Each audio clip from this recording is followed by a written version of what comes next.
So about the differences and specifications in Europe, about the codes and how we design, an overview somehow. For example, in Italy, we accepted Eurocode, but we have our internal standard, that is NTC. These are the Norme Tecniche delle Costruzioni, and these are actually prevalent on the Eurocode. This means that when you design, you have to design with NTC. Better if it is also similar or equal as Eurocode, but it's not the Eurocode what counts. In Austria and Germany is different. Actually, they have their in national annex of the Eurocode, but they accepted the Eurocode 100%. In India, they use the Indian standard. They don't use the Eurocode. In the United States, they have their own codes that are sometimes used also in Latin America and other places like Dominican Republic. In Serbia, they use the Eurocode. In Latvia, I think you also is mandatory to use the Eurocode right now, but you had also your own old code that it is LBN, if I'm right. I don't know. And in the United Kingdom, they use the British standard plus Eurocode, but it's kind of similar. It's actually very similar. So then in each country, also for tunneling, for some projects that we are doing right now, what is written in Eurocode is not enough. So you usually have a lot of guidelines in every country. Like in Austria, you have the very important RVS, Richtlinien und Vorschriften für das Straßenwesen. And then in Italy also you have this CNR, Consiglio Nazionale delle Ricerche, that makes extra norms for different fields, like for tunneling, for highways, or for fiber-reinforced concrete, or some extra norms that you use in some cases, or in some, they can actually suggest some differences or some extra information about the Eurocodes. Also important is the FIB model code, something that we used also for a project in India that is internationally recognized code with systems of designing that are similar in the end with Eurocode, but also different in sometimes also for fiber reinforced concrete provide extra and very well used information. And then so also you can use, and we do it many times if we calculate something difficult or not standard, we use literature. So we use articles from universities or from professors from other countries, also from the past, and we apply these systems for calculation, for example, for earthquake in tunneling, or so like pressure on the retaining walls that are not well described in the Eurocode. Okay. So then about designing with the so-called stages. This is something that also in Italy is very, very important and very standard, actually. There are mainly 4 stages, and 3 of them are actually applied, that are actually, I will show you later a table that explains that, is so, and this is defined actually in the Eurocode 16310. It's not mandatory to do like this, actually. You in the end are free to do as you want, but I will show you later that it makes sense to make it like this, because usually you save money if you develop first a concept, then you develop a preliminary design, then you develop a technical design, and in the end you make the detailed engineering. That is actually what we call in Italy progetto esecutivo. That is actually what you build in the end. I will make an overview about what are the main plans or drawings that you have to develop at each phase. So for example, this staging is the distinction of stages in the life cycle of a built asset is important for the management of the assessment of engineering service.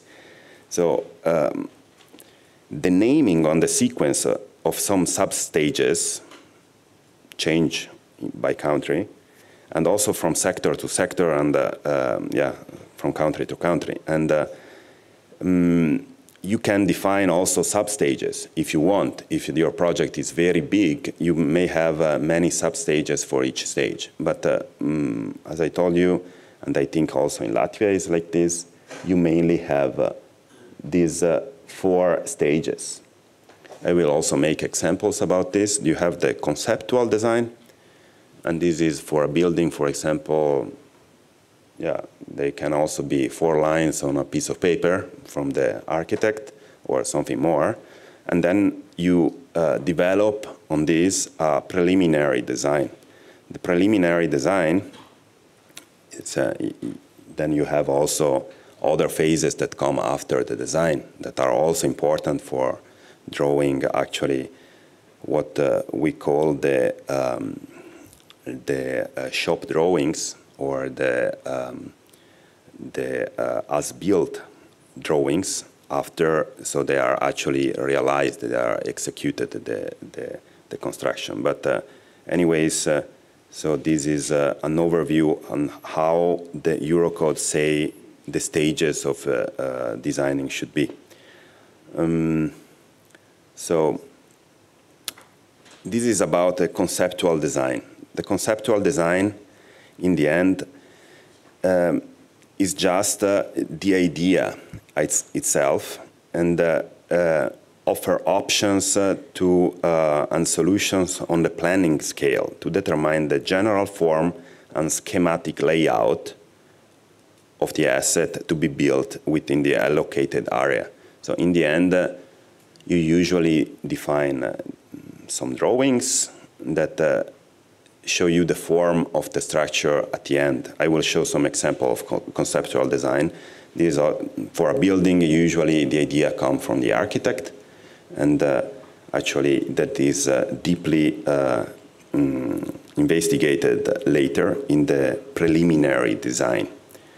So also called the basic design or schematic design. What is the purpose actually of the preliminary design? On my point of view, is mainly to define the budget. So you make the preliminary design because you want to see if what the concept is seen under an engineering point of view, how much it's going to cost, because it can be very expensive, and then you have to make a new concept, as is actually happened to us in a project, and I'm going to show you. How actually defined it is depends on you, depends on the project, but it's usually a good idea to don't make it too detailed, to don't make actually details also for insulation of the walls or of the reinforcement in the walls, and also maybe in some cases for simple structures it's not needed to make a structural calculation that you for a simple house, for example, because you don't need that if it is standard to define the size of the structural members. Otherwise, like for a tunnel that we are designing now in Austria, you needed the structural calculation because it's what defines the budget, because it tells you how thick it has to be, the lining, and also how much reinforcement you have to put in it. And also, if maybe the structural calculation tells you if you can drill just in one stage or in multiple, and this changes completely the budget of the structure. Also, something about what is actually the preliminary design in Italy. We have it, and everybody do it, as far as I know. So the preliminary project defines the qualitative and functional characteristic of the works that needs to be met, and it's not anymore just a concept, but it's something that shows you the reasons for choosing the proposed solution. And there are approximation analysis and the identification of costs. Plus minus, you have to be able to say if it is going to cost 100,000 euro or 2 million, because this is the purpose in the end of making the preliminary design. After this, according to Eurocode, you have the technical design. The technical design is what actually we call in Italy progetto definitivo. is actually the project that is developed in all its parts based on the preliminary design. Actually, you need to make a new preliminary design if you are changing the concept. The cost and the BOQ in this case is defined completely, and also you define the size of the construction members very specifically. In this case, the bill of quantities is defined that you need later for tendering, actually. And also, something that in Italy is very important, at this phase, you need to get the approval from the region or from the city where you are going to construct the building or the structure. Then, this is the technical design, or the progetto definitivo, is actually the final project, or as you want to call it, the technical design, fully identifies the works to be carried out in accordance with the requirements, criteria, constraints, and indication laid down in the preliminary project, in the preliminary design.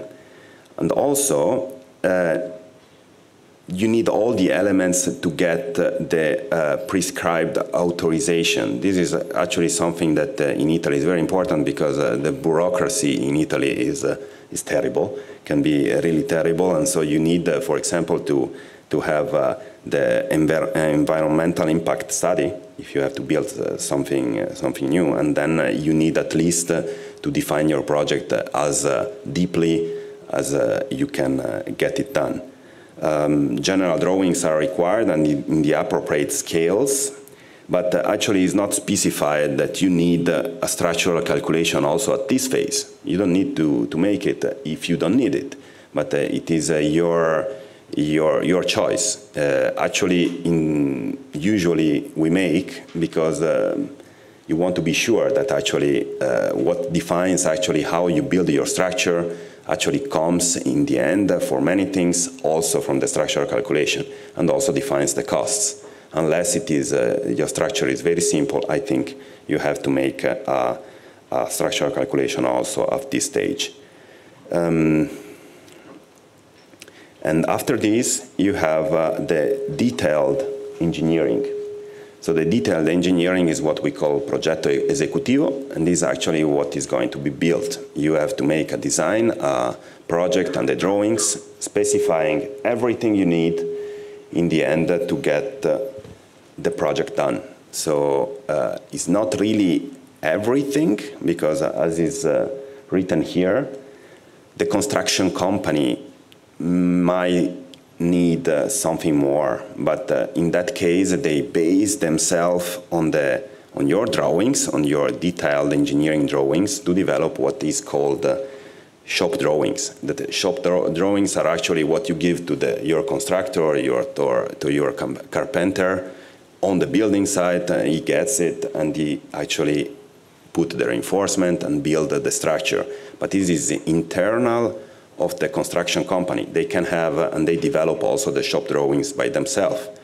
In some cases, you don't need it. In some cases, for simple projects, the detailed engineering project, so drawings, they're given to the construction company and they use it by one.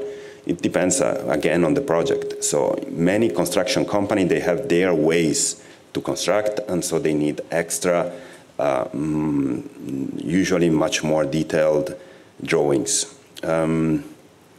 You also may need from your side for bridges or something like that. Of course, the calculation in each side. At this case, the structural calculation is needed and has to be given also to get the authorization to start construction.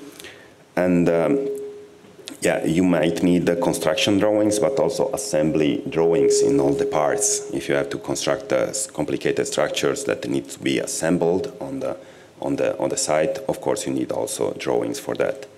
And this is actually what is written in our tender norm Codice degli Appalti. That is actually very, very similar, but is something that as it is defined in the Eurocode, So Italians, they like to make extra norms that define better what is written in the Eurocode. And again, in Italy, you have to follow what is written in the Codice degli Appalti. And it says, actually, that you need the detailed calculation of all the parts, all the drawings, but also you need the maintenance plan of the structure. So you have to specify very well in the report how you're going to maintain your structure during the years.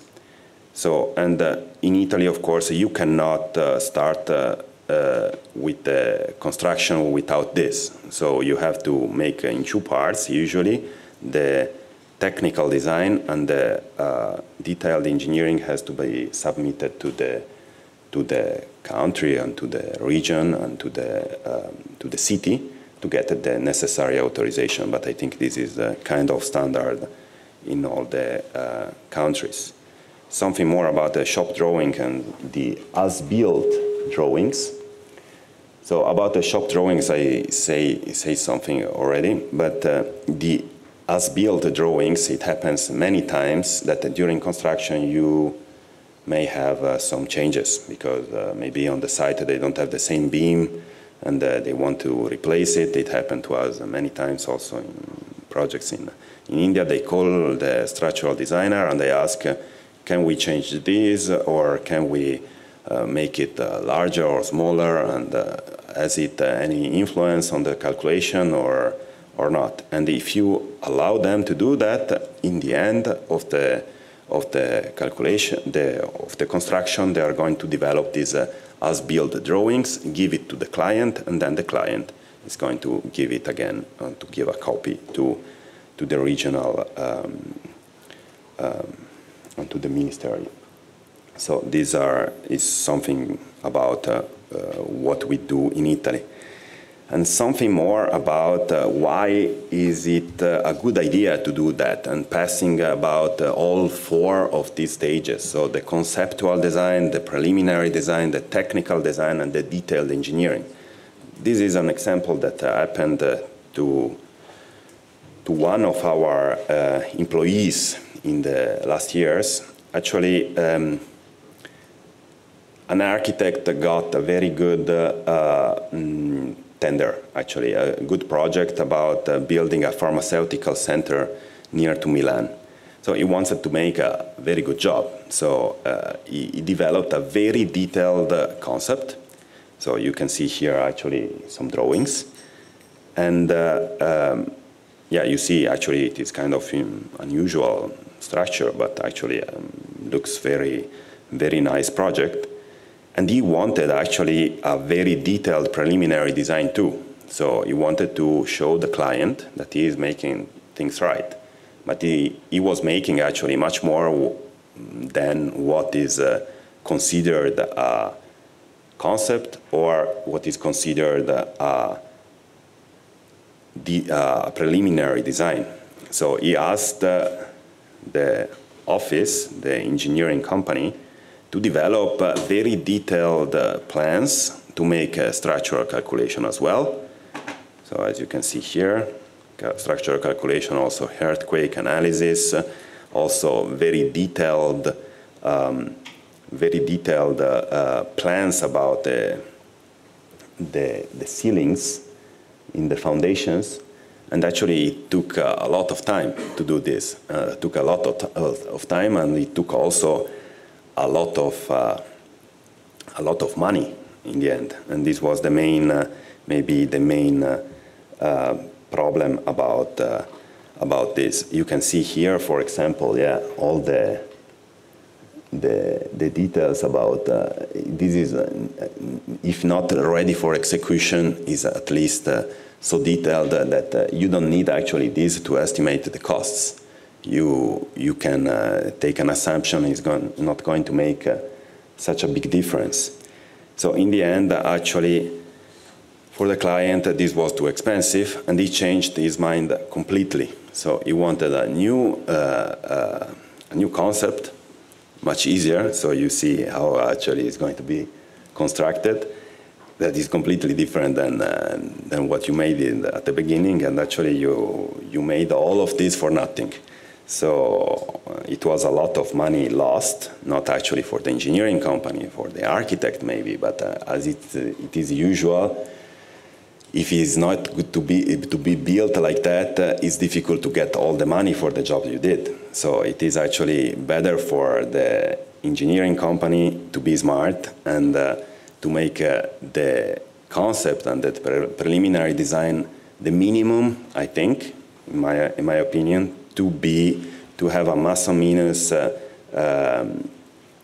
budget to make the structure. When you're ready with this, actually you did what is needed to make a preliminary design. And after this, it was developed a new preliminary design that you see here. Actually, you see that the structure is very, very, very simple compared to the first one. Actually, probably, I don't know exactly the budget here, but it was more than half more expensive, the first option. And then, after this, actually you develop the technical design. The technical design describes everything, also the site installation, also, the structures and the calculation, the details of the various parts, as you can see here. And then, you also have here, I think this is the structural plan. Here we had the foundations. And then, yes, the reinforcement plans. These are just not reinforcement plans because these are not detailed engineering drawings, but actually, so what we call schizzi, actually. So simple drawings that explain you more or less how the structural members are going to be. Also here, you can see actually how looks usually in Italy some drawings for a technical design, and this was actually the first part about saying why actually and how the design stages are implemented, at least in the countries where we usually get projects like Italy, Austria, and Germany.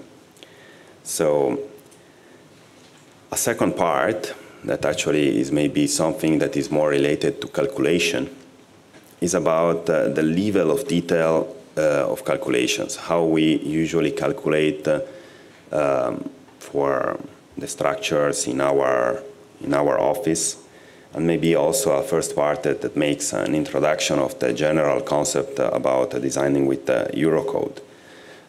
Maybe a reminder, because it's always good to get the information about how is thought to be the Eurocode. So everything is based on the Eurocode about this ultimate states method, and more specifically about the persistent design situation, the transient design situation, the accidental design situation, and the seismic design situations.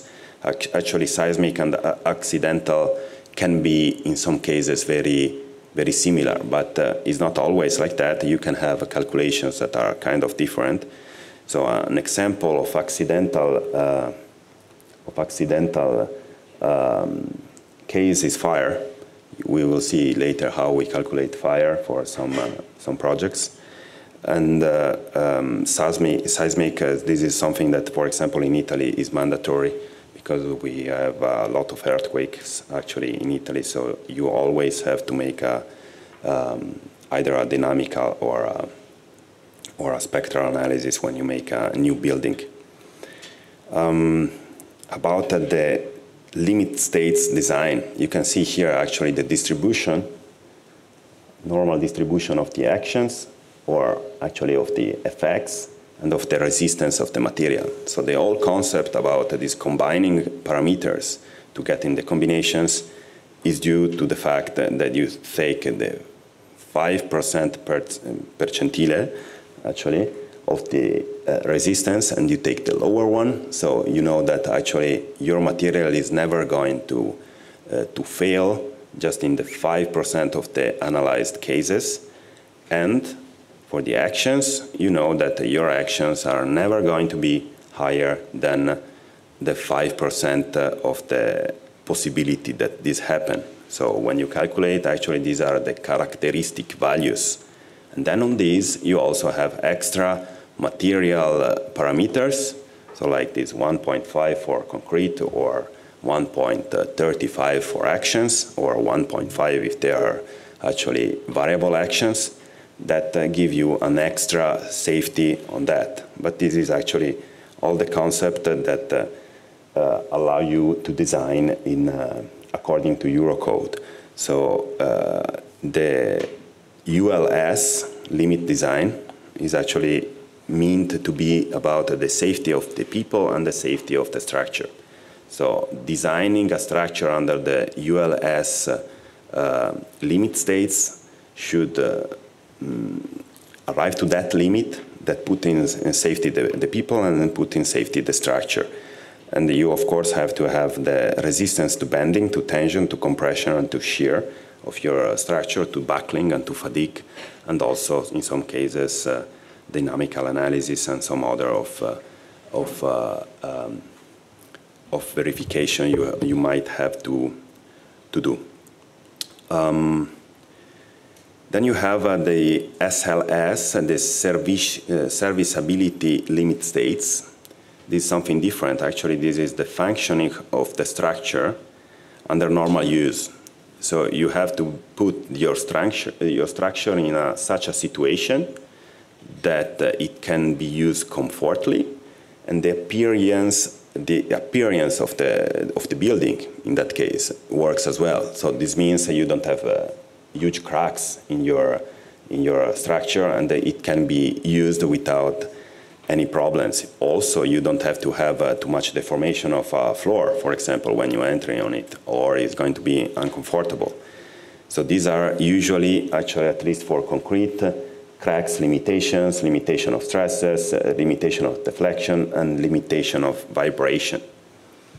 For the limit states design, you act, as you saw here, on two things. You act actually on the resistance, and you act on the actions. So about the resistance of your materials, so these are the formulas that you actually find in the Eurocode. What does it mean? So this is actually a measure of the resistance of your material. That can be, but not only the material, can be also for geotechnical calculations, can be related to the soil, for example. So in this case, actually, we can assume it is a FCD for concrete, or FCK. FCK, what you get here is FCD, because you actually divide the characteristic value of your actions, this 5% percentile, per material parameter gamma, that is actually different for each material. We are going to see later actually how the Eurocode in the Annex B give you a system also to calculate this gamma. They are based actually on the variance of the experimental test they make on materials. So concrete actually fails differently, or actually it has a variance different than that one of steel. That's why actually for concrete you use 1.5, and for steel, depending on the type of steel, you can use between 1.05 and 1.15, for example. Also, and this is something also that is usually made, you don't have to use the same gamma M for each material you're using, but you can also use different for each one. This is something that is usually made also for concrete calculation, but also you can apply it in geotechnical calculation. This is very important because you use multiple for each one of your materials, also for friction angles or cohesion or different things that are related to the material, but they are actually related also to the resistance of your model or for your system, but they are actually independent. So one for each material you actually use in your analysis. Then you have the classification of actions. So you have permanent actions like the dead load. You have variable actions like wind or snow. Accidental actions like explosions, impacts, or seismic, so earthquake. You also can have differences because water, for some tunnels, for example, we designed, you have a constant level of water. In that case, it is a permanent action. In some cases, it's changing. Sometimes the tunnel is underwater, and after some weeks is not underwater. So you have this water action that, in that case, is variable. So it depends very much on, not much on the type of action, but it depends actually on your conditions on the site. These are the combinations that are commonly used. Actually, it's more common to use the first one. So it's good to remind actually what are the single terms. These are, as we say, these are the permanent actions. This is pre-stressing if you have it in your analysis or in your structure. Then you have the variable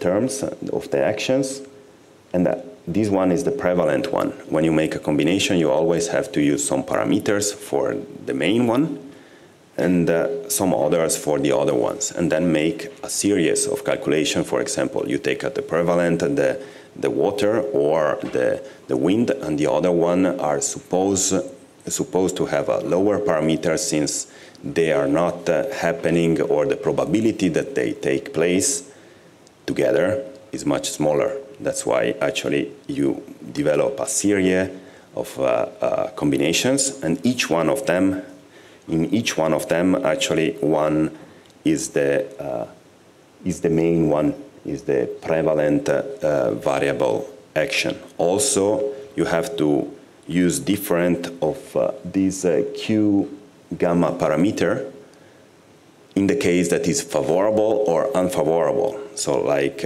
you very much for a tunnel, you can also consider water is not always bad, because if you're underwater, you have a very high pressure in your structure, and this is actually compressing your tunnel more. And then actually it becomes very difficult that you need reinforcement in that case. So it can be actually the only dead load, for example, can be much worse than to compute actually the structure with dead load, earth load, and everything.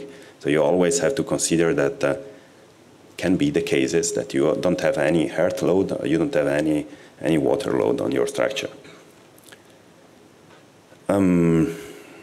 This is the accidental design situation. As you can see here, you don't have, usually you can see that you don't have this gamma for the permanent actions, and also on the others, but you have this AD. For example, for fire, you actually use the characteristic or design values of the actions without any parameters, and this is actually usually very similar also for the seismic design situation. It is kind of different for SLS. You have here actually 3 different characteristic frequent and combinations. The mainly used are the first one and the last one. For example, you use the last one for cracks, for computing the cracks width in your model. And the first one, for example, to computing the stresses in the reinforcement or the stresses in the concrete. So what changes is actually these psi parameters here. All of these are actually given either in the Eurocode 1, or some of them are also given in the Eurocode 0. So you can find them for standard things in the Eurocodes. And this is actually the table actually that you can find actually these psi parameters, psi 0, psi 1, psi 2, that actually you then use in your structural calculation. You find all of this in the Eurocode, and probably you are also confident in using this.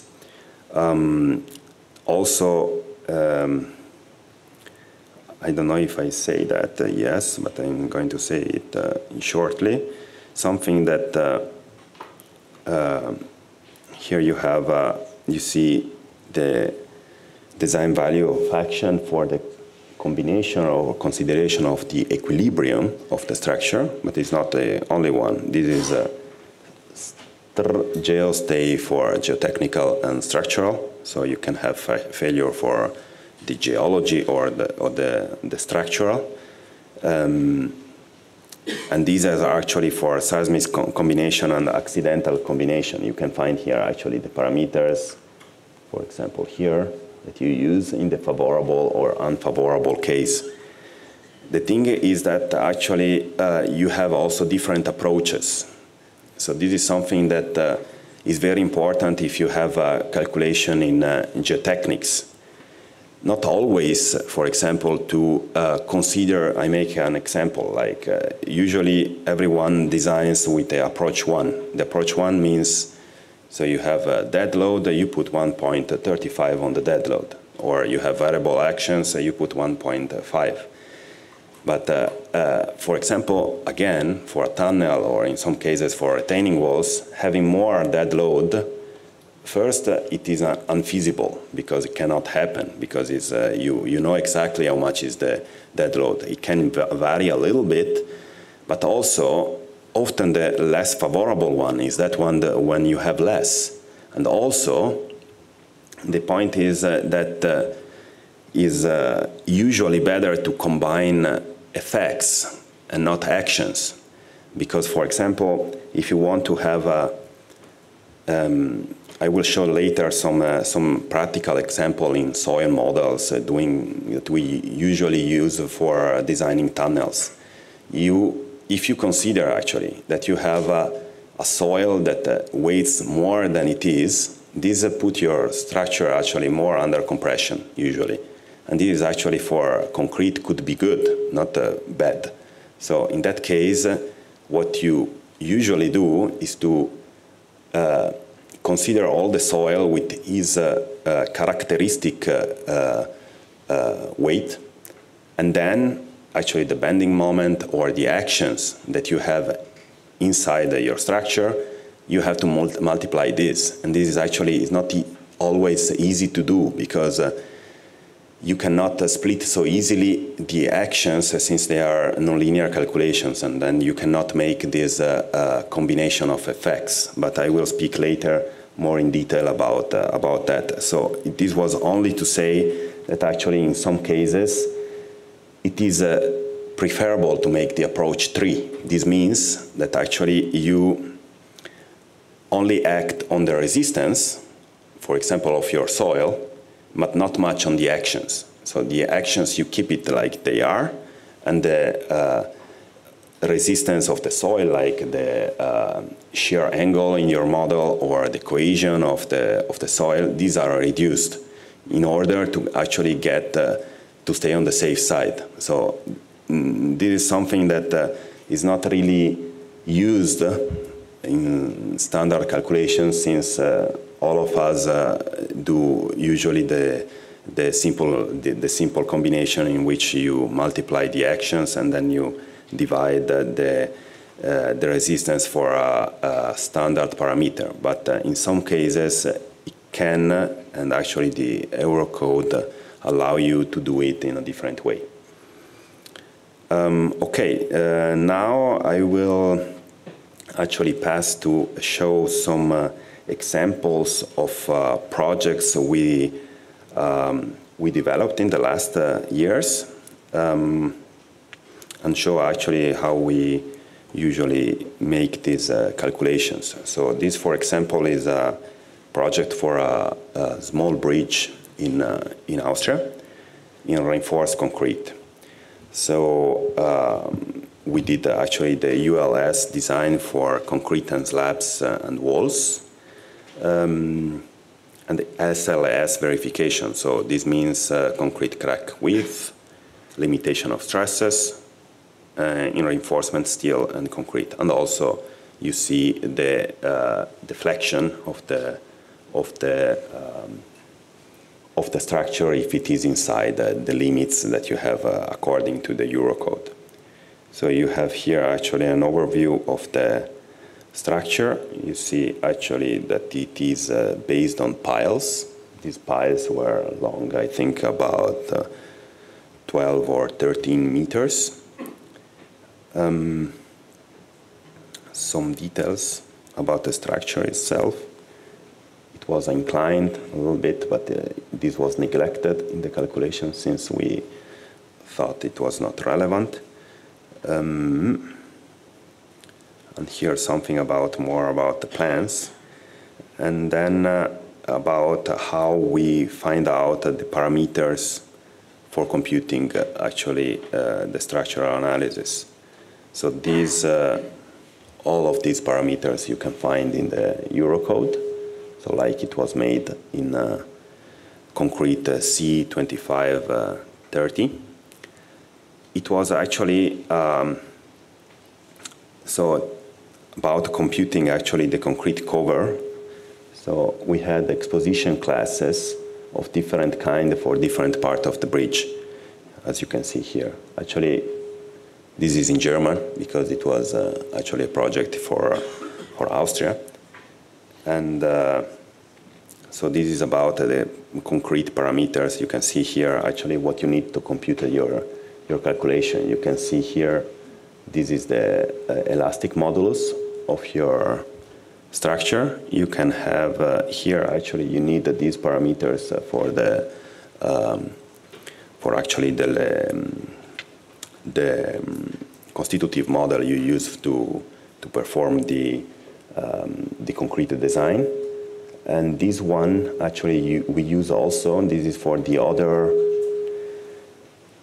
constitutive model, that one that you use for SLS. I will show you later actually the formula. Actually, in the chapter 3 of Eurocode, you have these curves that define actually the stress-strain relationships. And then for each one, you need actually these parameters to compute actually this stress-strain relationship. Then about the reinforcement steel. This was the one that is standardly used in Austria. You use actually this B550 steel that takes 550 megapascal.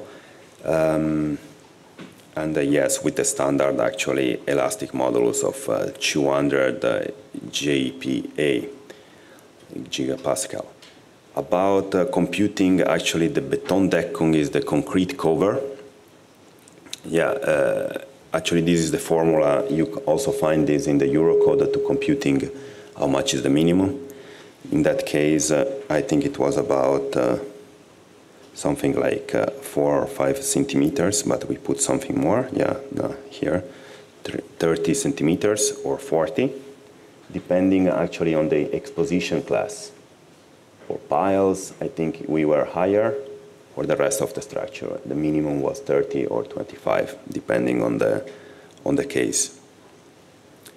About the parameters, so here you see these gamma M that actually are different for concrete and for steel. You see here actually depending on the combination. So for standing and for permanent and transient, you have 1.5 for concrete and 1.15 for steel. This one, although it was not used in this particular project, it was for pre-stressing steel. You have different parameters actually if you are in the case of accidental combination. So for seismic or for fire or for some other kind of calculation, you have different gamma that you use in actually your calculation. This is something you have to always remember, otherwise you are over-dimensioning your structure. And then, in case of bridges, at least in Austria, you also have this alpha parameter. This alpha parameter is an extra limitation of your material properties due to the fact that actually for bridges you have long-term effects on your material properties due to creep and due to many things, because it's and also to continuous passing of the cars on the structure because of vibration of it.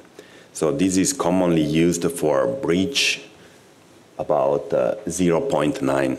So this actually brings your coefficient to be not 1.5 but 1.67. And for the second one that you can see here is actually for this accidental combination. And then in the end you arrive to have 1.33. So then about putting the model together, usually for piles we use a model in Austria that is based on elastic springs for the foundations. And depending on the geotechnical investigations, we have different actually Bettungsmodul. It is actually the spring constant of the soil at different depth. So what you see here is actually how strong, how hard are your springs in your model for the computation of the resistance of the piles. So in the end, what you do is actually a finite element model, and you design your piles, so like supporting them with springs along their length. But these springs are first nonlinear, since they can resist just to pressure and not to tension. And also when you push, you have actually a different spring constant depending on the height. This is actually otherwise about the pressure of the soil that you get on the wings. These parts actually of the model, because of the pressure, you have here the active and passive coefficient that you can see here. And with that, you compute actually the pressure on the side of your bridge. Actually, if you want to see the bridge itself, you can also, it's not to download, but you can just click here and actually you open the model in this WeStatics, that is our software. It is a similar model that you can just look and see how actually to perform a calculation is not exactly all the actions considered in this case are not, I think, inside this model, but you can also do it by yourself. It's very easy. Yeah, you can see here actually, here is what I was speaking before. Actually, along this length, you have springs along all the length of the pile, and with it, you actually compute, in this case, is the bending moment at the pile, and with this, you find out how much reinforcement you need for the pile itself. To perform actually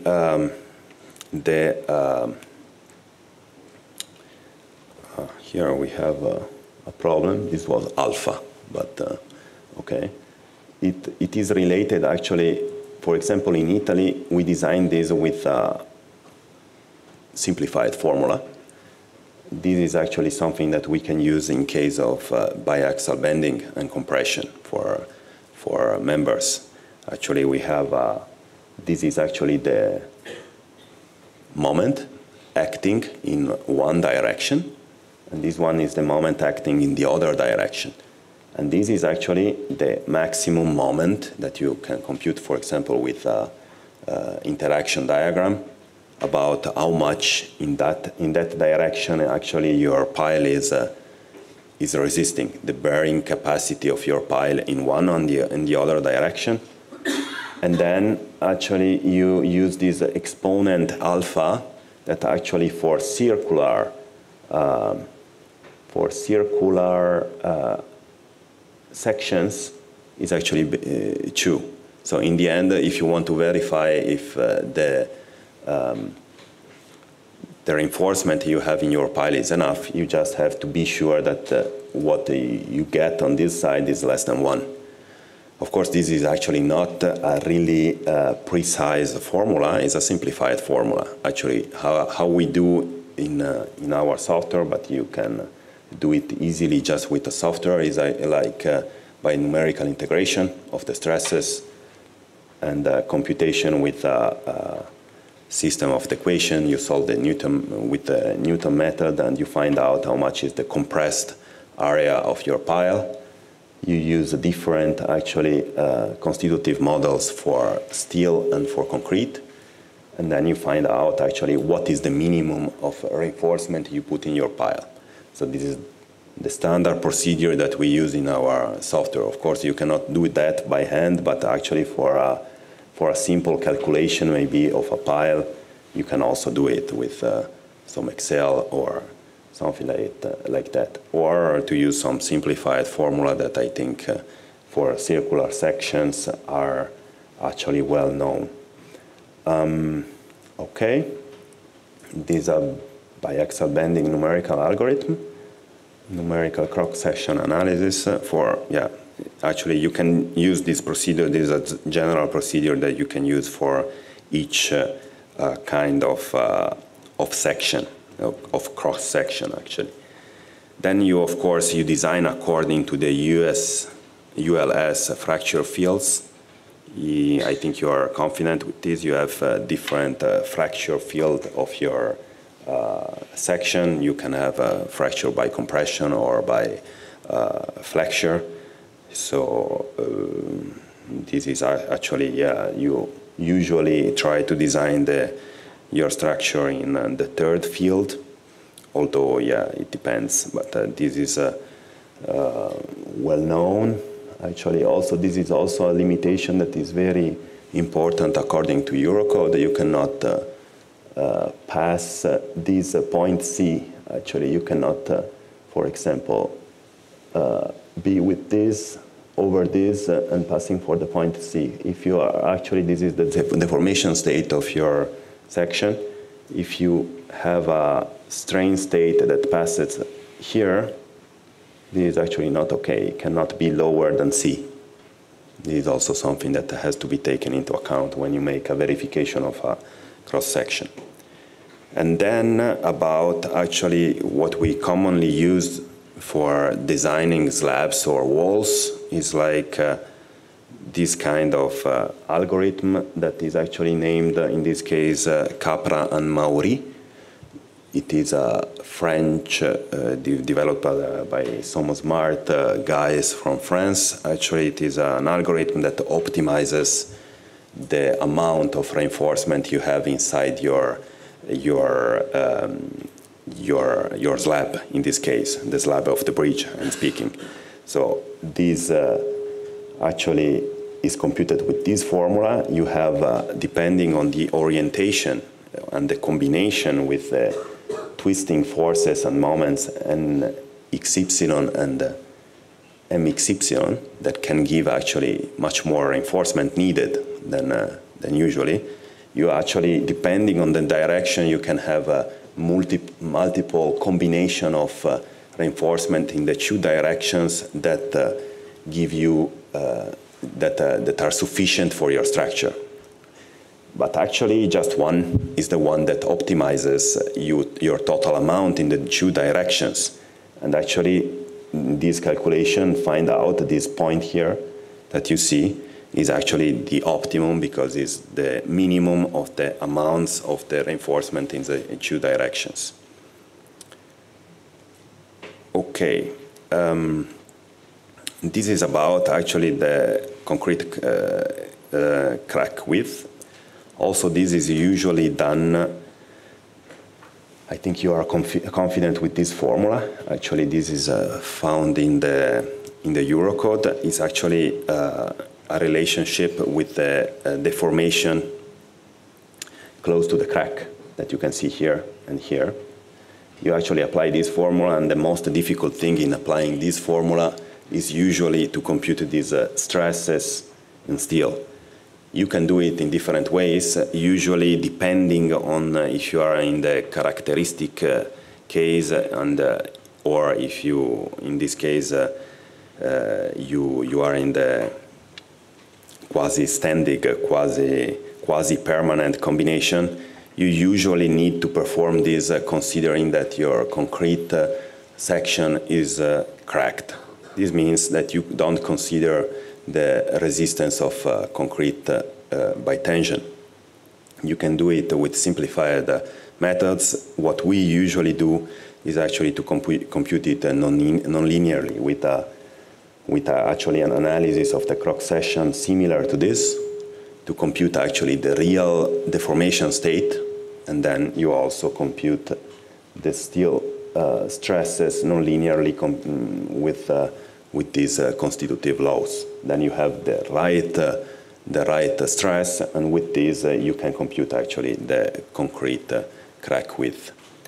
Computing it elastic is not always actually safe, because it can be that actually the concrete section is cracked, and then you get some problems. You actually underestimate the concrete crack width. About this limitation of reinforcement tensile stresses, you know that actually these two clauses define actually how much your concrete, no, in this case, the reinforcement tensile stresses must be. There must be this coefficient K2, where is it? K4 and K3, it must be lower than this. It is usually, if I remember well, 0.8 and 0.6, depending on the combination, or on the case if the stress is caused by imposed deformations. Imposed deformation means, for example, if you have a foundation that by means of changing on temperature or because it is constrained, actually you have imposed deformation in the foundation because of this. In that case, you have to use K4, otherwise you can use K3. And actually you have to be sure that actually in your cross-section, your stresses in the reinforcement are lower than these.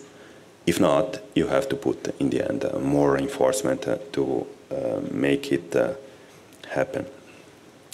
And also in this case, it is computed non-linearly. And the same thing actually happens for concrete. Also in this case, we compute the real, not elastic stress in the concrete cross-section, similarly as it was showing before. Also in this case, you have to in some cases, this is relevant, for example, in tunnels, because it can be very much compressed. In that case, you have to make sure that you don't pass 0.6 or 0.8 of the bearing capacity by compression of the cross-section. Otherwise, you have to compute it either in another way or to put more concrete cover. Okay.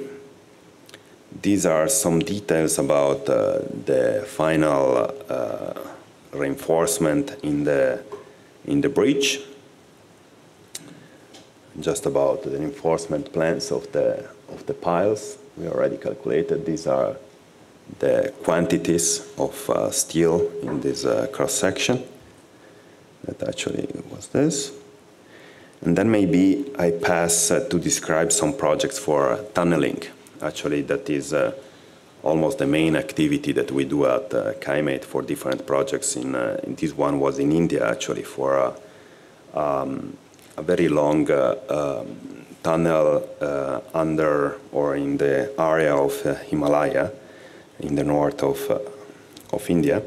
So in this case, actually, this calculation is computed according to the new Austrian tunneling method. This means that you make two linings, an initial lining for the first excavation.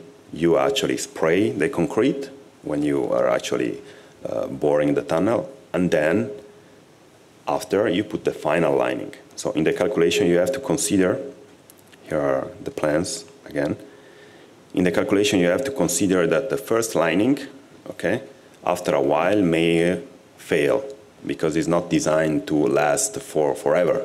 So, and so actually when you make the calculation, actually I will show this later because this is not a calculation for the final lining but just for the initial lining that is computed at 2 different stages. Actually how we compute this is, actually you see here we have these are the concrete and steel parameters. It is interesting to see that usually you take an elastic modulus that is lower the half of what is actually given by the Eurocode, because you take into account that is actually sprayed, and you also are interested that it lasts after some hours or some days actually. So you have to reduce actually the stiffness of your structure in order to account of this. Then you actually build a 3D finite element model, and this is actually what you see here. These springs are actually nonlinear springs that resist only in compression but not in tension, and this is made actually to model actually the connection with the other part of the tunnel, where actually you have this Arbeitsfüge. So you have a cut where actually is needed for the construction. So you then, as I was saying here, and then also you have for the anchors, you use also nonlinear elements that resist just these 200 kilonewtons that the anchors are usually lasting. That helps you actually to perform a simulation that is actually realistic as much as possible. Then you compute, in this case, we computed the earth load with the Proto-Diakonov formula. I don't know if I'm saying this correctly, but it was a Russian guy that developed this formula. Maybe you are more confident than me with the pronunciation of his main name. Then actually here we perform the earthquake analysis of this section with the hash theory. This means that actually we take a piece of ground and we assume that actually you have a deformation in this direction and in the other one, and then actually this brings your tunnel also to be deformed. And these actions, you put it on the model, and in this way you actually take account of the deformation due to earthquake. So the point is actually that this is not regulated by Eurocode, but is usually accepted because it is a way that everybody uses in the tunnel design. So you cannot do it in other ways, because making a dynamic analysis of a tunnel in the soil is not going to bring very good results. Something maybe about fiber reinforced concrete.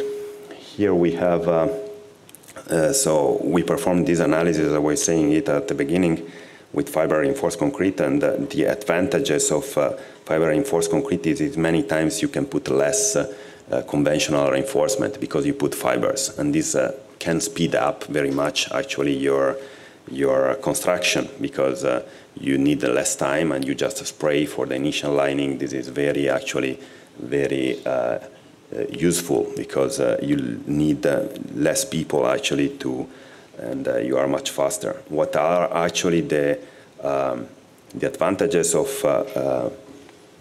fiber reinforced concrete is actually that your cross-section bearing capacity is increased in tension. You can see here that actually in this case it is allowed to assume that your concrete has a tensile resistance, and then actually your actions that you see here, these red points, are inside what is your MN interaction diagram. Yeah, this is a little bit I have to go maybe a little bit fast because we are close to the break. But anyways, here you can find some information about how is regulated the use of fiber reinforced concrete according to Eurocode. Eurocode is going to be next year, but until now it's regulated in the FIB model code, but it's going to be practically the same in the new version of the Eurocode. So actually you have this hardening behavior or the softening behavior, and depending on the number of fibers and on the experimental test you make on the material, you are allowed or not to use it on members and considering it resistance. So, or you are allowed actually to make members without conventional reinforcement. Just if you have an hardening behavior, this means that actually these parameters that you have here, you are actually having an increase of resistance after the first crack.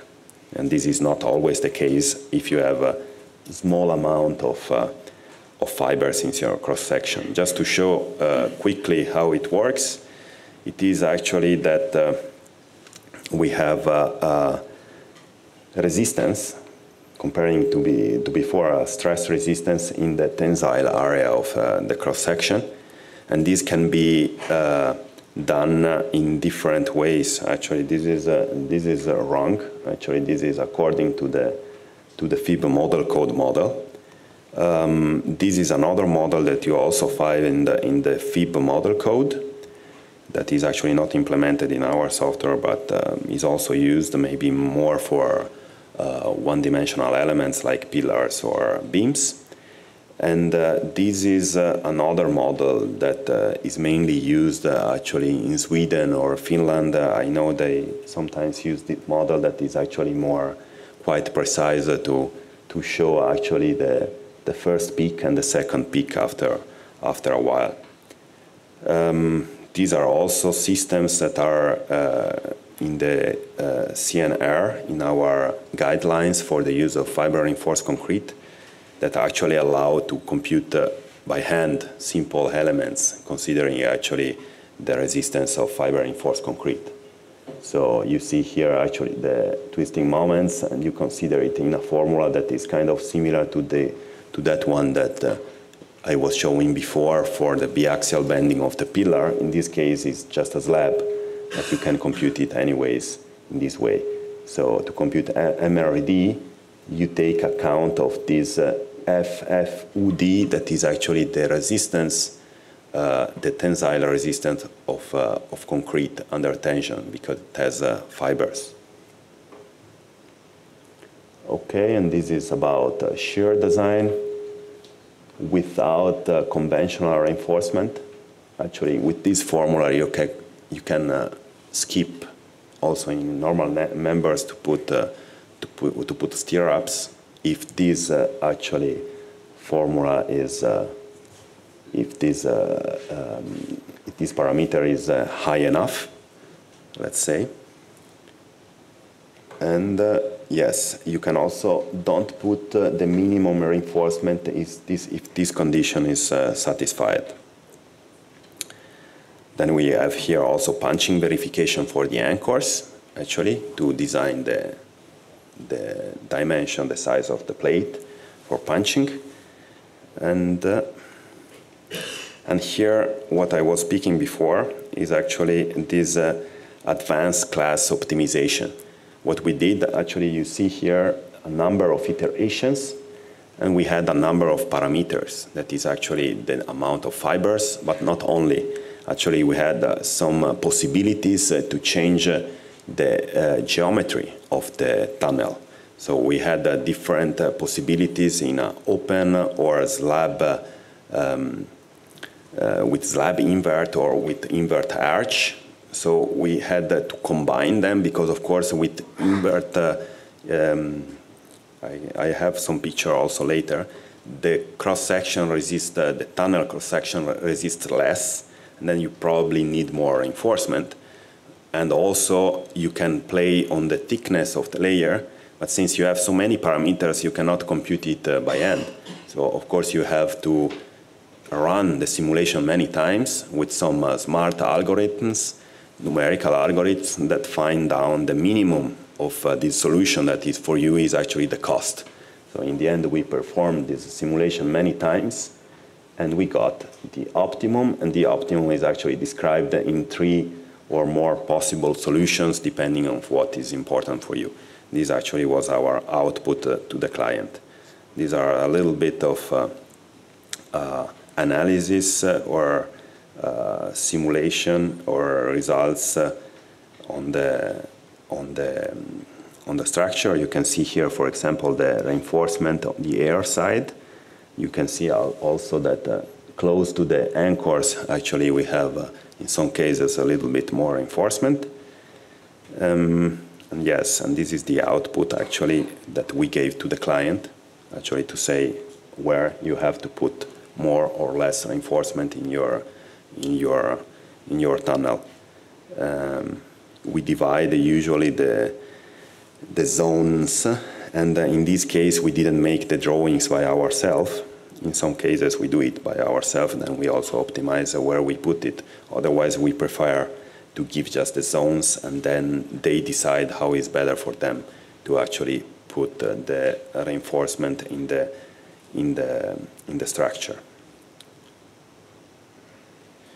Here we see some other models, some finite elements models for tunneling. This one was something similar, but here you see actually the different cross-section that you can have. I think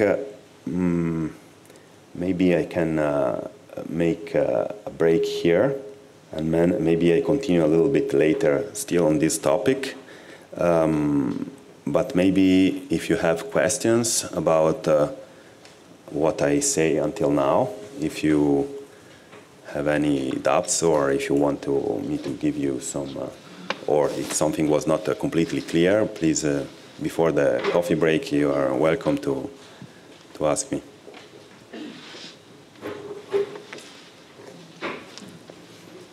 Hello.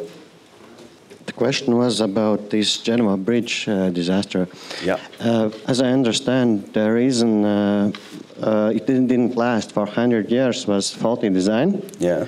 But the reason for collapse was due to the lack of response from the government. I heard from the 90s they didn't do anything. So the question is it true? And did something change in Italy, regulations, standards? So actually, yes, I think you are right, in my opinion. But actually, they made many kind of investigations, and until now, they didn't say it is your fault, it's our fault. I just know that they are trying to change this maintenance system that until now was given to the highway company of Italy, that actually in many cases, they didn't do as much as it was needed to do. And in many cases, I've also heard, but I'm not involved in this project, I cannot give you 100% right information. In some cases, they didn't, they knew it was a problem, but actually they didn't make any action. And this, actually somebody say, the engineers say it was fault of the government because they didn't give us the money to perform what we knew it was necessary. And actually the government say, you know, you give us reports that were not clear and you didn't say it was needed. So of course, in my opinion, a little bit of problem was because of the structure was kind of unconventional, but the main problem was the maintenance. So the government and probably also the execution of the structure. So they say that actually they didn't use the right materials, or that it was less reinforcement than it was designed to be. Because I think actually something like that, we will also see it later. With the security you have when you design now, it's very difficult that something like this can happen if it is a well-designed and well-maintained structure. Thank you. Please, thank you. I have one question about design stages. Yeah. For example, technical design, after this detailed engineering, Yes. And we understand that in technical design we are giving all sections in detailed engineering. We are giving, for example, reinforcement layouts. But sometimes people don't have time and they are finalizing design and giving to the client. And there are not these reinforcement layouts. And clients, consultants are telling that we need these reinforcement layouts, but these people are telling, but where this is written that we have to give these reinforcement layouts. So do you know some guidelines, standards, or something like this, where it's written what should be in each stage? Actually, in our Codice degli Appalti, it is written. It is written, I think I have the point here.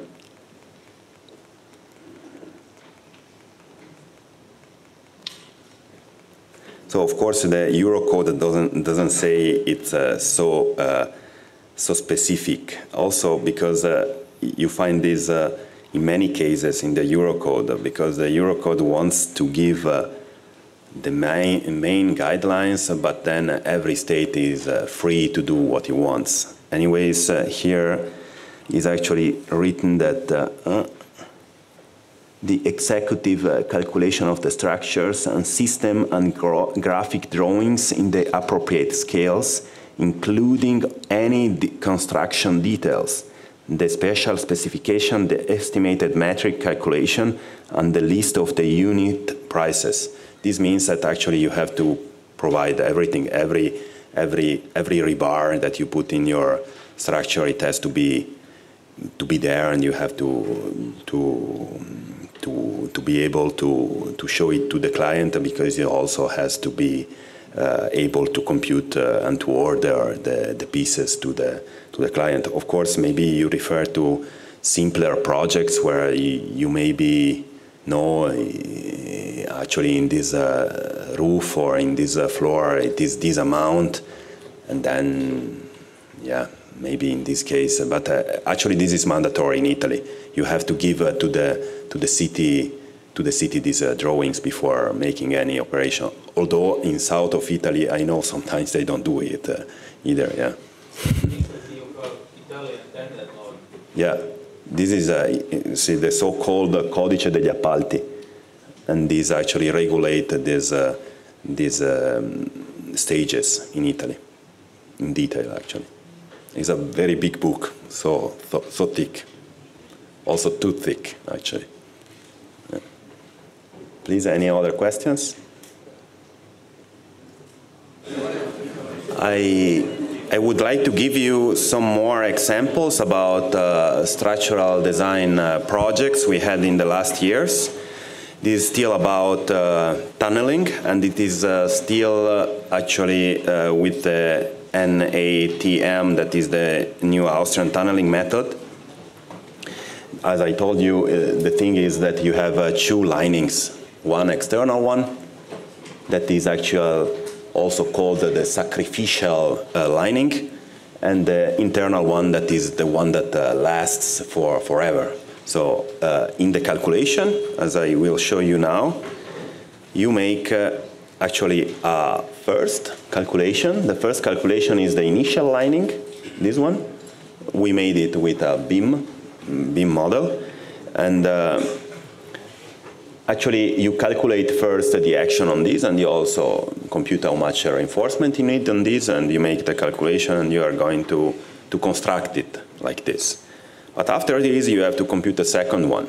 And the second one, you assume actually first an interaction between, these are not very easy calculations, because you need to compute the forces in the first lining and then add to your model a second part during the calculation. So you put a second part, but you have the stresses just in the first lining, and then this, the second lining is put in your model in a second time with zero stresses, just with its dead load, actually, because all the load and all the deformation is on the first lining, okay? So you imagine you have the bending moment and everything on the first lining, and then you put the second one. These are actually spring elements that have just compression, and they have also friction, actually, when they are compressed. But if you pull them, they have zero resistance, as it is actually with the tunnel. So they just react in compression. And here, actually, this is also a spring that is the beam, the invert beam that you have down in your model. So, and then you simulate that actually this one, the first lining, the initial lining fails. So then you reduce the stiffness, for example, of it. And then all the loads that you have on it go on the final lining. So then this is actually not exactly the same, and you have not the same actions as you put the actions on the final lining directly, because of the interaction and how it takes place is different, and then to have the earth load or the water load directly on the final lining. So, and here you can see actually some results. You can see these are actually kind of typical internal forces diagrams on the structure. This is actually the main conventional case if you have dead load, earth load. And you see how here you also have a bending moment here, because we have assumed that we have the foundations like this, so that they resist to bending moment. It's not always like this. And this case, I think, this one is a case when we have maybe earthquake or something. So, but because you see that in this case you have the shear force that is not similar to this one. You probably had this deformation of the soil that actually so give you different strains and deformation and so actions on the model.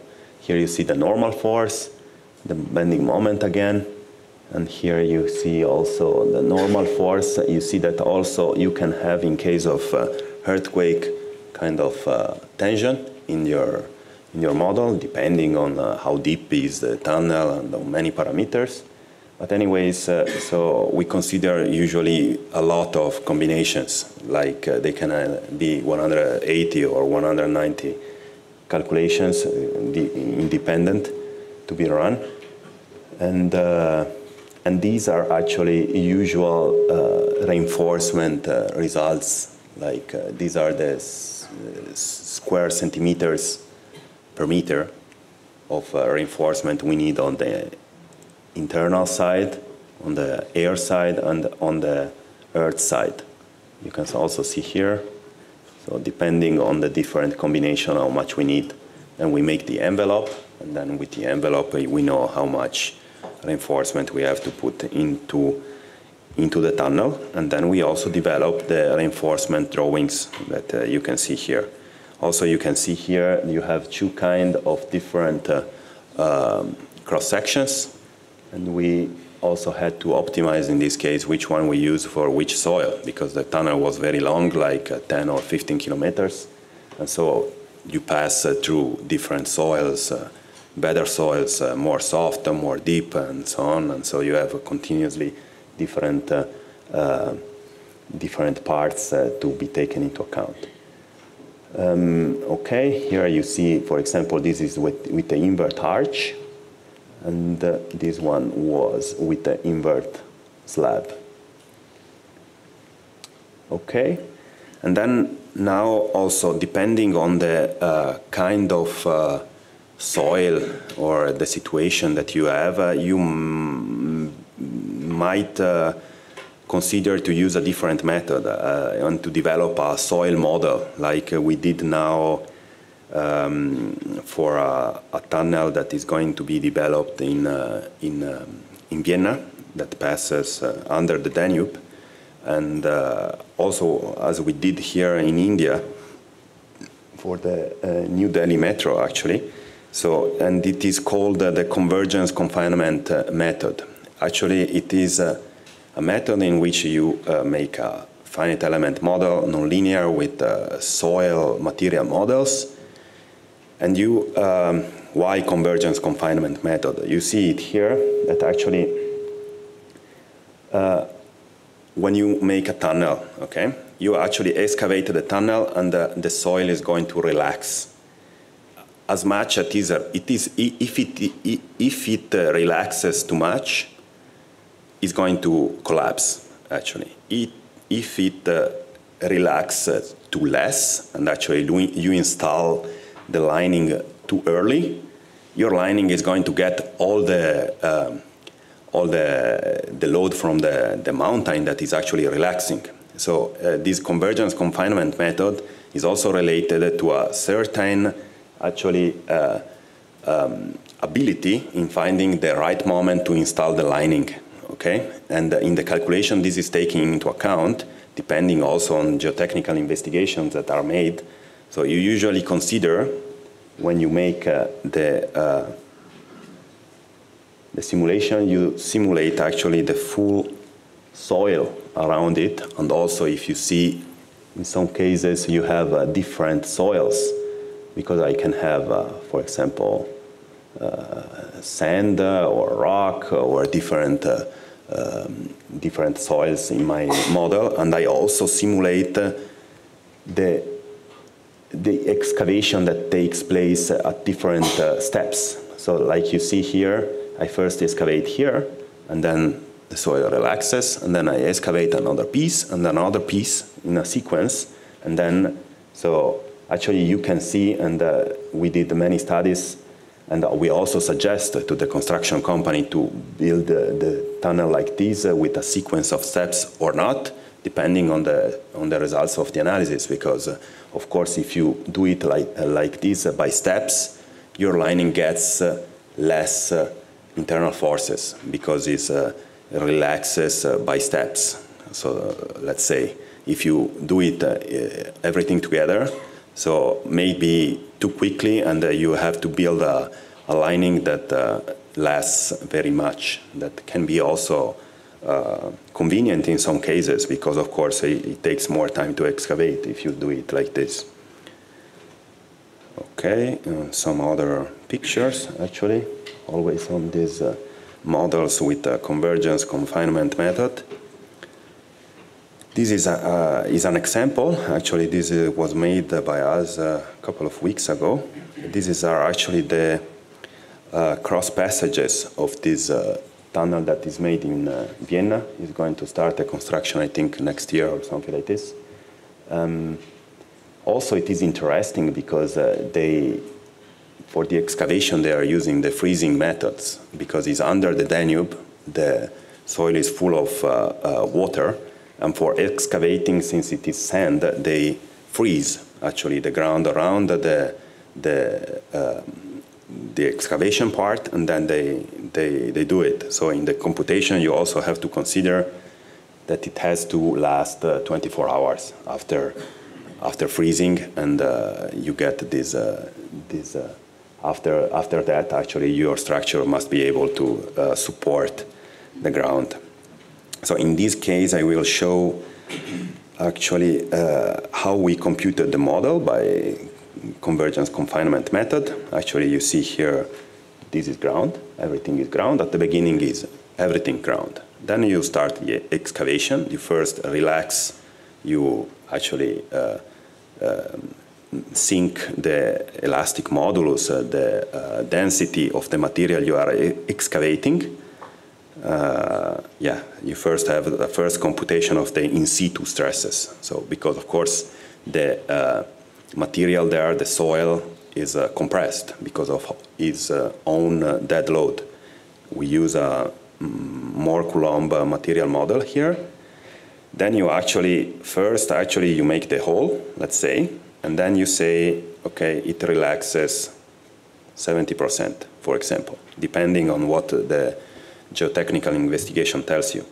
Then you install the initial lining, okay, and you can see maybe here is the red line, And this initial lining actually supports the rest 40% of the pressure from the ground.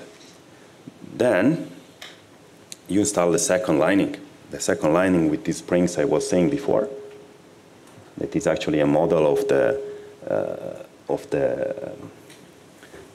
tunnel we were seeing before, with the basis here, with the concrete part, with these contact springs, and then actually you perform the analysis on the installed final lining. You can see here, actually this is the reinforcement inside, so about 20 square centimeter inside and 13 square centimeters per meter outside. And this is also, in this case, we needed also some shear reinforcement at the bottom here, at the connection, at the joint with the foundations. So then this is a similar example for the New Delhi Metro. Actually here also we have a layered stock of more Colombo materials, because each one of these has different parameters, different, for example, cohesion, different friction angle, and these kind of things. We make a very detailed mesh. It's very important to have, in some cases, regular elements around it to get good results. Then we perform the analysis also with water, in this case, also with the seismic load. This is another showing what we do, this relaxation. You start the first model with this full of soil. Then here where you see it red is because it's going to be relaxed. And then the next picture here, you install the final lining. You see it here. And this gets the residual stresses of the soil. So when you actually build a subway, like in this case, so you have to perform also many other verifications, like you have to make verification for flotation, for have on the invert. Also, in this case, also the thruster force. What you see here is actually because the TBM pushes on the segmental lining, and so you have to make sure that it doesn't break because of the thruster force of the TBM. It also have to be verified for that. The bolt capacity, the segment gasket, the grouting also. So many, and also, the flotation is sometimes also important for tunnels underwater. So here a distribution of in this case, we have the bending moment. You see that is kind of regular, and this you see also in comparison with before, we don't have in this case so initial and final lining, because this is segmental lining. So in this case, the tunnel is not excavated with the excavator, and the lining is not sprayed, but you make the hole with the TBM, with the tunnel boring machine, and then you put the segmental, okay, one after the other. And so you have just one lining in the end. Here we have the shear force and the normal force. And also here we have the reinforcement that is needed inside the lining. And also, we had also to perform the static analysis of the steel structure for the truss steel frame, because the TBM, when it starts at the beginning, it needs a support to be pushed inside the mountain, let's say. When it is inside, the friction along the tunnel is sufficient for the TBM to push forward.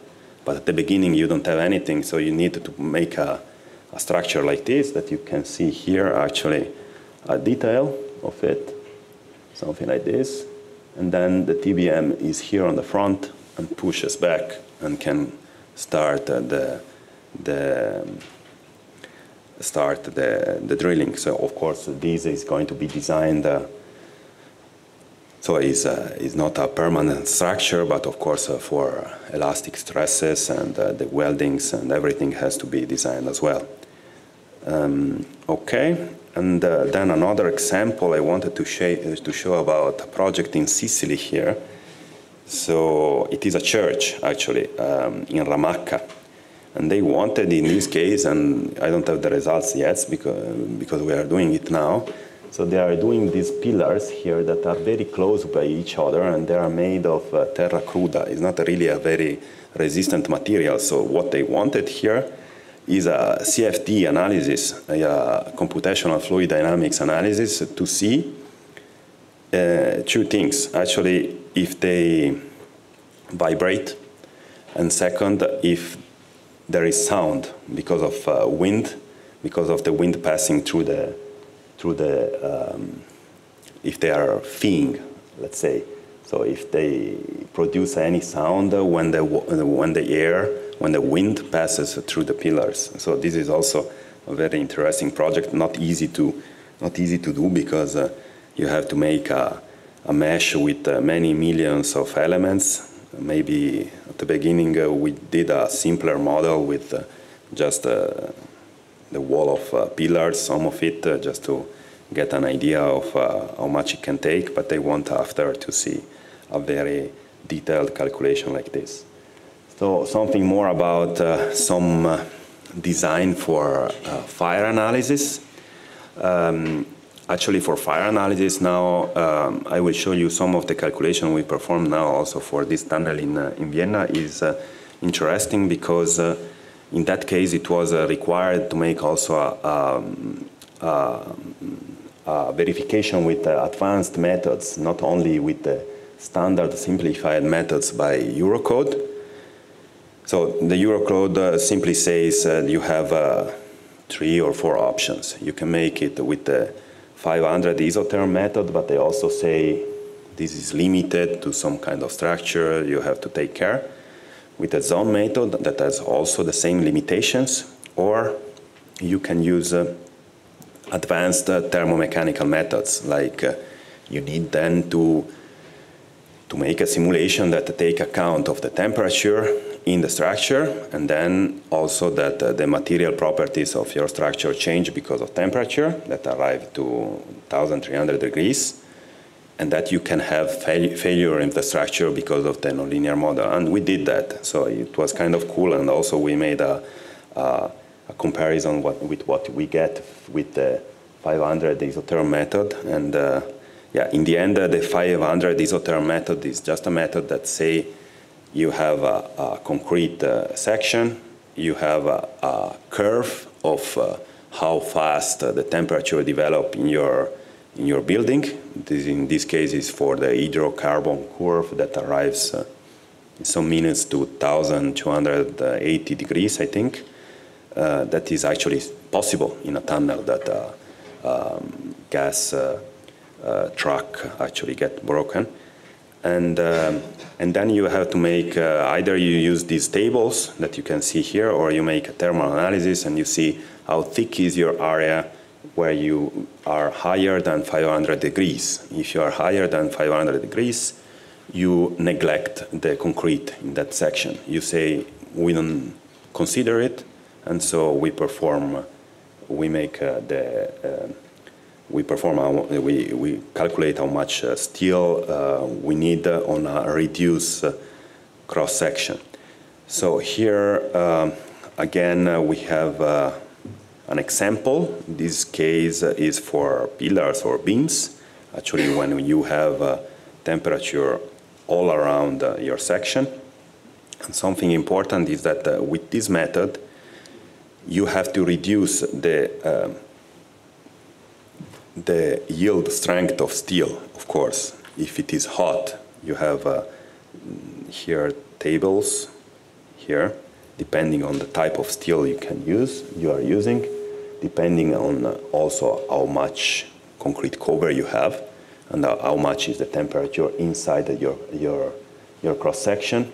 You might have just 40% of the capacity of steel, but even if you reduce the cross-section and maybe the steels are outside the cross-section, you still can consider them inside, and you can consider that they are used, because also if you don't consider the concrete in the cross-section, it's not disappearing. It's still there, and still you can consider that steel is working. Yeah, here is a similar, maybe more precise method, that is the zone method. In this case, actually, is more detailed because you can compute different, at least 3 layers in your cross-section with different temperatures, and depending on the sum of this coefficient K that is computed like this, that reduces actually, there is a graph in the Eurocode for that reduces the capacity of concrete. You actually arrive to a parameter that tells you how thick is this area that you have to neglect. But actually the computation is similar as the previous system, just it is at least for beams, it is, or pillars, it is more detailed. Or if you have a complicated geometry of your beam, like a T-beam, if you have just a floor, actually, or in a tunnel lining, actually we computed it with 500 isotherm method.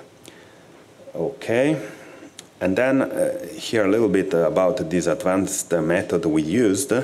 We actually performed first a nonlinear thermal analysis. This means that also the thermal conductivity and all the parameters of concrete material properties that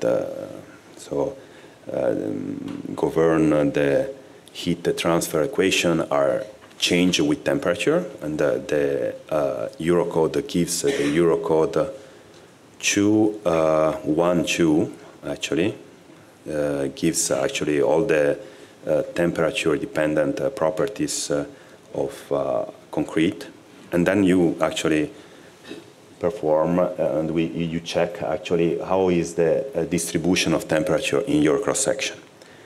And then you have to make with this thermal analysis to couple it to a mechanical analysis. So you have to take this temperature distribution inside your cross-section, take a nonlinear material model, so a material model that changes its properties depending on temperature, and also these formulas are from the Eurocode. You have a model, actually. We use the Mazar's damage model, that is something like this, that is special and calibrated for concrete. You see here for different temperature how is the strain stress curve of concrete that you can see is very similar to this one. We calibrate, of course, the parameter so that it is so similar as possible as this reaction, and it was almost perfect.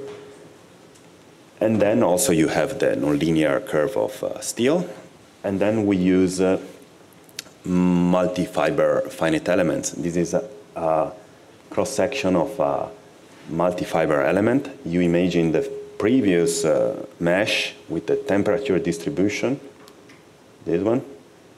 You take this temperature distribution that is acting from here. You imagine you have here 1,300 degrees, and here you have maybe 500.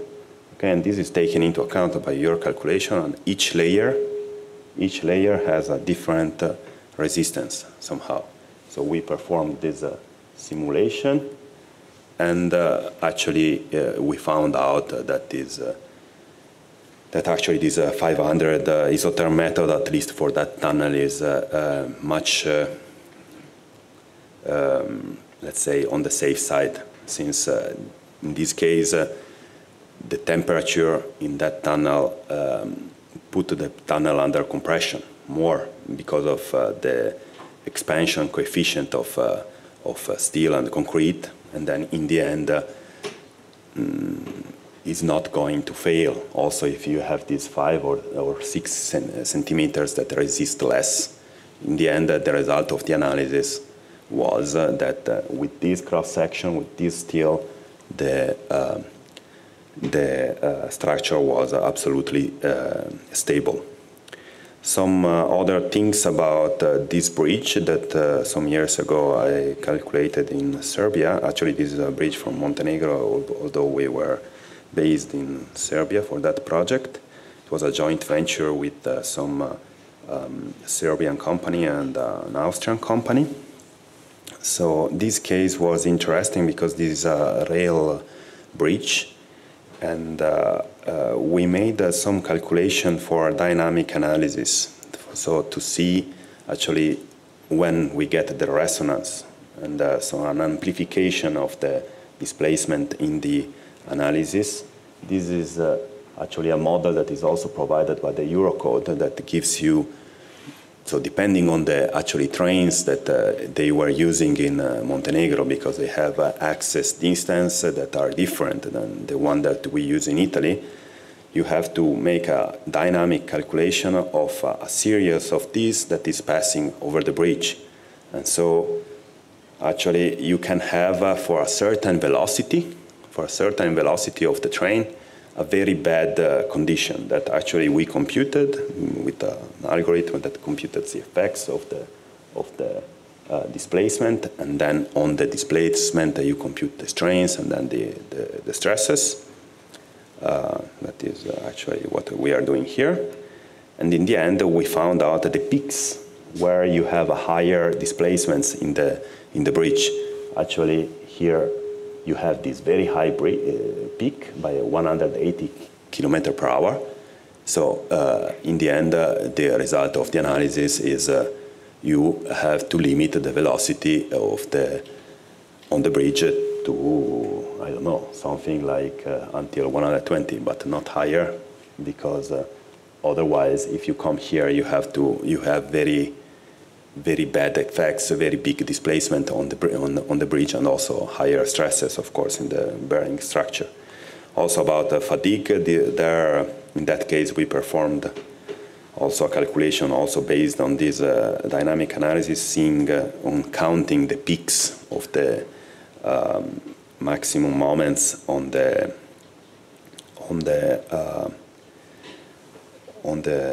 bridge. And and the last thing, and then I move to the next argument, to the next topic, is actually for retaining walls, actually also related to some tunnels we were doing in India in the last years. We usually use and it is also, I think, partially described in the Eurocode, this mononobe ukabe. So in India also we have earthquake, and so you have to take into account the fact that the soil pressure is higher if you have an earthquake. It can be because the soil, of course, moves at a certain velocity, and so what you do is actually to make higher your K coefficient for the soil pressure. And there is, in this case, we made a very detailed, actually, 3D model. You see that this is this portal for the tunnel, and this is also everything spritz beton that is anchored, 20 centimeter thick, approximately. And the question of the structural analysis was how many anchors we need to anchor this in safety, depending on the soil and depending on the possibility that actually we have earthquake. So actually this is the formula standard actually for not mononobe ukabe, but then if there are actually effects depending on the earthquake. So this formula includes some parameters that in the end magnify this parameter for active earth pressure. You see delta here, that is actually the friction angle of the wall. And depending also on the inclination of the ground over your retaining wall, you can compute actually the action on the wall. Here you see the model, and these anchors are again those anchors I was speaking before that just resist until, depending on the anchor, in this case I think 200 kilonewton. And the results simulation. And also here, the zones and everything it was then given to the client to make the reinforcement plans, because in this case, we didn't do it by ourselves.